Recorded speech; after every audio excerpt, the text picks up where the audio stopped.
Selamat pagi semuanya. Apa kabar? Sehat, sukses, bahagia selalu ya. Jangan lupa subscribe, like, dan juga bagikan channel ini agar kami dapat terus berkembang dalam memberikan Anda berbagai konten yang bermanfaat dan menarik tentunya.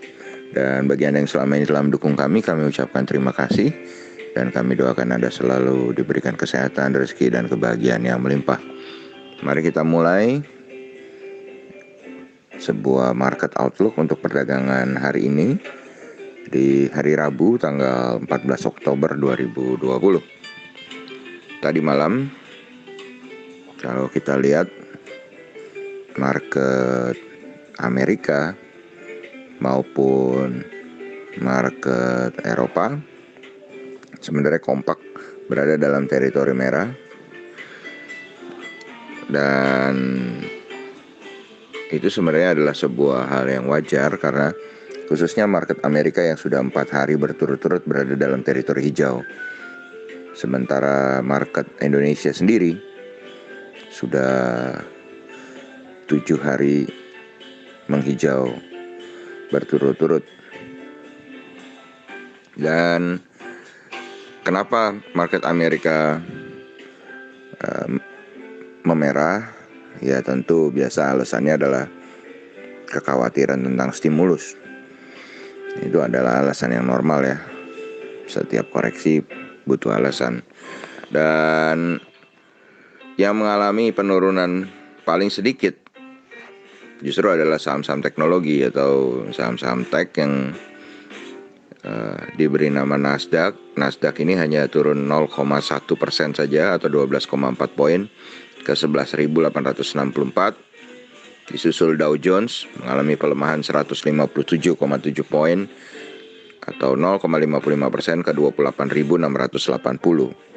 Sedangkan S&P 500 justru mengalami pelemahan paling banyak, yaitu 0,63% atau 22,3 poin ke 3.512. Sedangkan kalau kita lihat dari market Eropa, maka FTSE 100 Index London, indeks negara Britania ini mengalami pelemahan paling kecil, yaitu 0,53% atau 31,7 poin ke 5.970. Sedangkan CAC Prancis melemah 0,64% atau 31,7 poin atau menuju 4.948. Sedangkan Xetra DAX Frankfurt melemah 0,91% atau 119,4 poin ke 13.019. Dan kalau kita lihat hari ini US dollar diperdagangkan di 14.725 rupiah per 1 US dollarnya atau melemah 0,17% rupiah terhadap US dollar. Dan TLKM NYSE atau Telekomunikasi Indonesia yang diperdagangkan di New York Stock Exchange juga ikut mengalami pelemahan 0,21 poin atau 1,12% ke 18,49 yang kalau dirupiahkan adalah 2.735.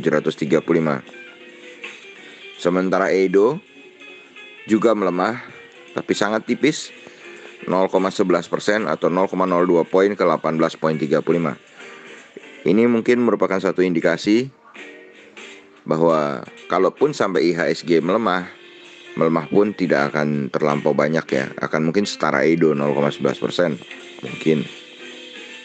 Kemudian kalau kita lihat bursa komoditi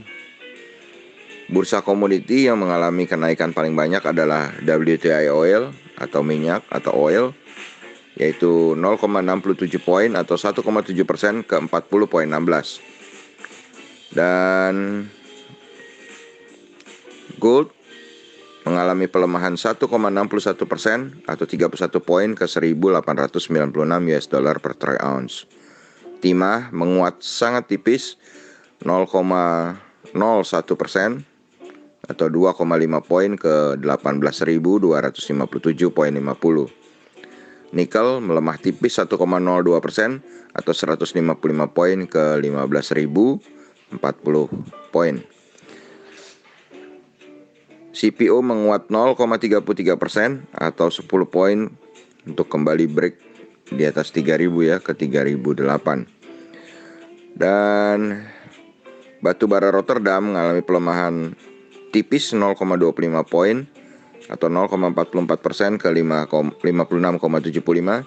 Dan batu bara Newcastle menjadi yang paling banyak mengalami penurunan, yaitu 2,15 poin atau 3,78% ke 54,70. Jadi kalau kita lihat memang dari bursa komoditi hari ini ada hanya satu yang menarik, yaitu saham-saham oil. Sedangkan yang lain hanya bergerak tipis bahkan turun. Dan lanjut kita pindah ke bursa regional kita di Asia. Kalau kita lihat dari yang paling pagi tadi buka adalah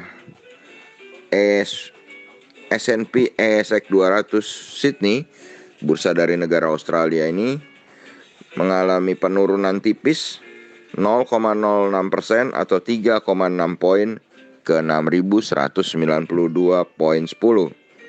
Kemudian disusul Kospi Korea yang mengalami pelemahan juga tipis 0,09% atau 2,15% ke 2.401. Dan indeks Nikkei 225 Jepang yang juga dibuka melemah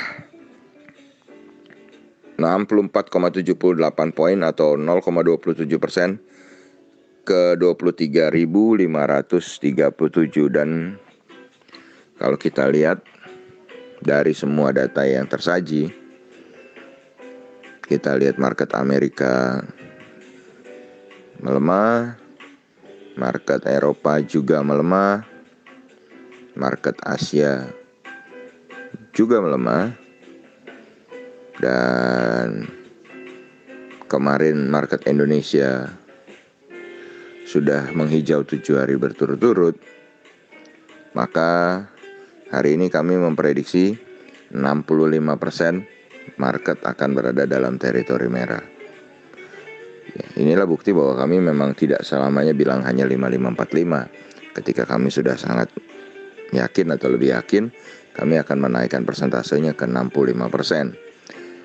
Ya, walaupun bisa saja market Indonesia menghijau lagi, karena di tahun 2016 pernah ada market menghijau selama 11 hari berturut-turut. Tapi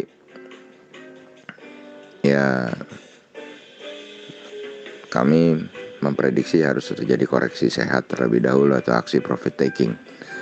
Sedangkan sentimen positifnya sebenarnya untuk IHSG hari ini adalah bertahannya suku bunga BI selama 4 bulan berturut-turut di 4%, di mana itu ada suatu berita yang baik. Berarti Indonesia sudah cukup stabil. Kemudian masalah demonstrasi kemarin yang berhasil dihadapi dengan cukup baik. Dan juga tentunya adalah keputusan hukum untuk kasus Jiwasraya yang juga merupakan sentimen positif.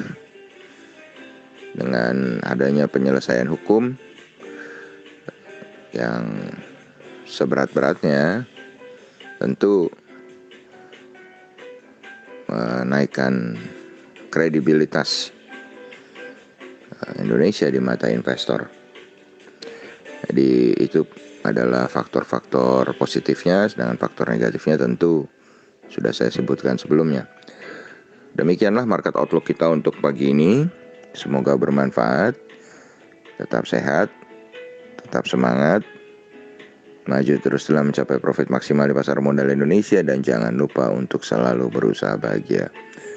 Sampai jumpa di berbagai insight dan juga informasi menarik lainnya dari carakaya.id.